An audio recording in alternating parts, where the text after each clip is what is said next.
Hello friends, ओम श्री गणेशाय नमः। ओम नमः शिवाय।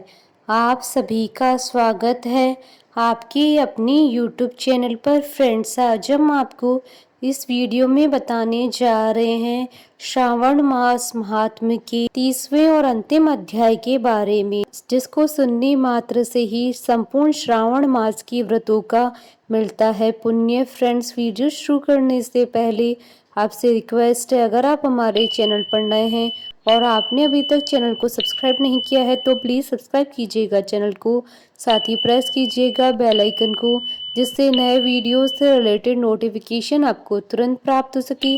और वीडियो पसंद आने पर वीडियो को लाइक और शेयर जरूर कीजिएगा ताकि सभी भक्तों को इस वीडियो का लाभ प्राप्त हो सके। और कमेंट बॉक्स में ओम नमः शिवाय जरूर लिखिएगा। श्रावण मास महात्म सभी प्रकार की विघ्नों का नाश करने वाले तथा सारी सृष्टि का पालन करने वाले श्री गणेश जी, ज्ञान की दाता देवी श्री सरस्वती जी तथा सब पुराणों के कर्ता श्री व्यास जी तथा श्री गुरुदेव जी के चरण कमलों में नमस्कार करके भगवान की श्रद्धा और भक्ति रस में डूबे हुए श्रावण मास महात्म्य की कथा कहती हूँ। श्रावण मास महात्म्य के पाठ एवं श्रवण का फल। ईश्वर बोले, हे सनत कुमार, मैंने आपसे श्रावण मास का कुछ महात्म्य कहा है। इसकी संपूर्ण महात्म्य का वर्णन सैकड़ों वर्षों में भी नहीं किया जा सकता है। मेरी इस कल्याणी प्रिया सती ने दक्ष के यज्ञ में अपना शरीर दग्ध करके पुण्य हिमालय की पुत्री के रूप में जन्म लिया।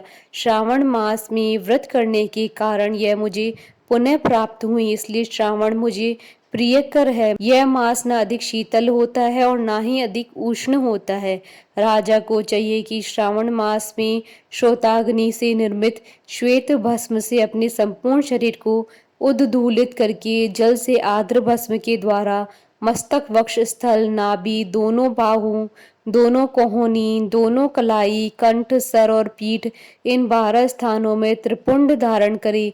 मानस्तकों के मंत्र से अथवा सद्योजात आदि मंत्र से अथवा षडाक्षर मंत्र से ओम नमः शिवाय से भस्म के द्वारा शरीर को सुशोभित करें और शरीर में 108 रुद्राक्ष धारण करें।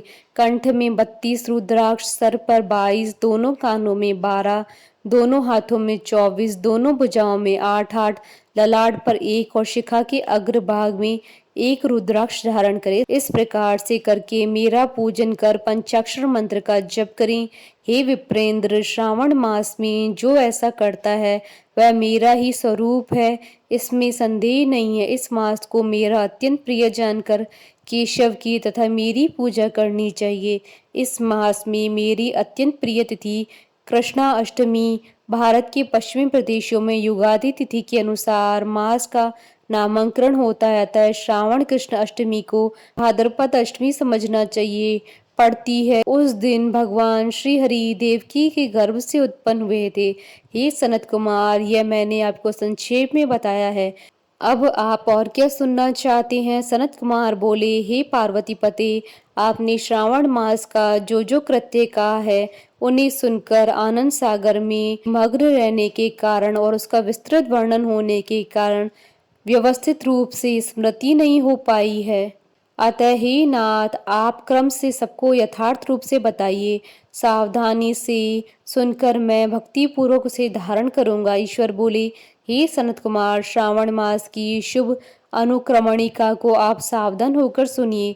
सर्वप्रथम शौनक का प्रश्न, तत्पश्चात सूजी का उत्तर, श्रोता के गुण, आपके प्रश्न, श्रावण की व्युक्ति, उसकी स्तुति, पुनः हे मुने आपका विस्तृत प्रश्न, इसके बाद नाम कथन सहित आपके द्वारा की गई मेरी स्तुति, फिर क्रम से उद्देश्य पूर्वक मेरा उत्तर, पुनः आपका विशेष प्रश्न, उसके बाद नक्त व्रत की विधि, रुद्राभिषेक कथन, इसके बाद लक्ष्य पूजा विधि, दीपदान, फिर किसी प्रिय वस्तु का परित्याग, पुनः रुद्राभिषेक करने तथा पंचामृत ग्रहण करने से प्राप्त होने वाला फल, इसके बाद पृथ्वी पर शयन करने तथा मौन व्रत धारण करने का फल, तत्पश्चात मासोपवास में धारणा पारणा की विधि, इसके बाद सोमाख्यान में लक्ष्य रुद्रवर्ती विधि, पुनः कोटिलिंग विधान, इसके बाद औदन नामक व्रत कहा गया है।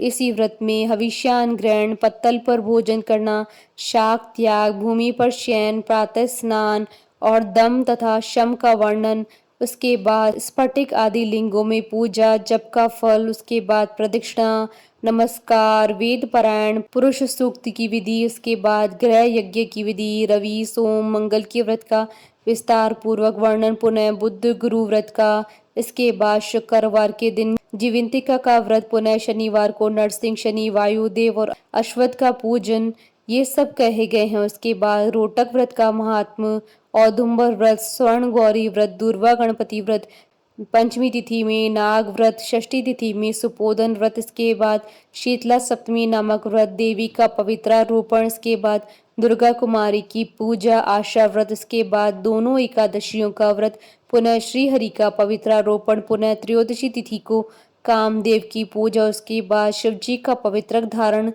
पुनः उपाकर्म, उत्सर्जन तथा श्रवणाकर्म, इसका वर्णन किया गया है। इसके बाद सर्प बलि है, ग्रीव जन्मोत्सव, सभादीप, रक्षाबंधन, संकट नाशन व्रत, कृष्ण जन्माष्टमी व्रत तथा उसकी कथा, पिठोर नामक व्रत, पोला नामक वृष व्रत, कुश ग्रहण, नदियों का रजोधर्म, सिंह संक्रमण में, गो प्रसव होने पर उसकी शांति, कर्क सिंह संक्रमण काल में तथा श्रावण मास में दान स्नान महात्म श्रवण, उसके बाद वाक पूजा, उसके बाद अगस्त्य अर्घ्य विधि, फिर कर्मों तथा व्रतों के काल का निर्णय बताया गया है। जो श्रावण मास महात्म का पाठ करता है अथवा इसका श्रवण करता है वह इस मास में किए गए व्रतों का फल प्राप्त करता है। हे सनत कुमार, आप इस शुभ अनुक्रम को अपने हृदय में धारण कीजिए। जो इस अध्याय को तथा श्रावण मास के महात्म को सुनता है वह उस फल को प्राप्त करता है जो फल सभी व्रतों का होता है। हे विप्र, अधिक कहने से क्या लाभ है? श्रावण मास में जो विधान किया गया है उसमें से किसी एक व्रत का भी करने वाला मुझे प्रिय है। सूजी बोले, हे शौनक, शिवजी के अमृतमय इस उत्तम वचन का अपने कर्णपटु से पान करके सनत कुमार आनंदित हुए और कृतकृत्य हो गए। श्रावण मास की स्तुति करते हुए तथा हृदय में शिवजी का स्मरण करते हुए हे देवर्षि श्रेष्ठ, सनत कुमार शंकर जी से आज्ञा लेकर चले गए। जिस किसी के समक्ष इस अत्यंत श्रेष्ठ रहस्य को प्रकाशित नहीं करना चाहिए। हे प्रभु, आपकी योग्यता देखकर ही मैंने इसे आपसे कहा है।